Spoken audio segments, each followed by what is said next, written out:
క్రీస్తు యొక్క దైవత్వమును ప్రశ్నిస్తే గనక, మనకు ఏమి లేదో చెప్తాను. మనకు నిత్య విమోచన లేదు. నిత్య విమోచన నిత్యుడగు దేవుడు మాత్రమే ఇవ్వగలడు.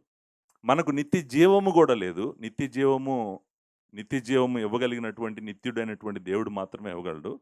అంతేకాదు, మనము దేవుని సన్నిధికి వెళ్ళాలంటే మనకు దేవుని నీతి కావాలి. దేవుని నీతిని దేవుడు మాత్రమే ఇవ్వగలడు.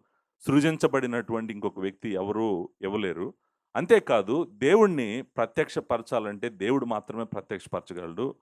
దేవుడు సృజించినటువంటి ఒక ఇంటర్మీడియేటరీ పర్సను ఎవరు గూడా దేవుడిని మనకు బయలుపరచలేడు. మనము చేసిన పాపము అంతా గూడా నిత్యుడగు దేవునికి వ్యతిరేకంగా చేశాం కాబట్టి, ఆయనే తన ప్రియ కుమారుడిని, తన ఏకైక కుమారుడిని మన కొరకు ఈ లోకానికి పంపించాడని, ఆయన ద్వారా నిత్య విమోచనను, నిత్య జీవమును, దేవుని నీతిని మనకు అనుగ్రహిస్తున్నాడని, మనము పరలోకం ఎళ్ళటానికి కారణము ఆయనని, ఆయన కుమారుడని, సమస్తము ఆయనలో ఉందని మనం గుర్తుపెట్టుకొని, ఆయన దైవత్వాన్ని గనక ఒప్పుకోకపోతే గనక, ఎప్పటికీ మనం మనుషులు దేవుని నుండి దూరమైపోతారు.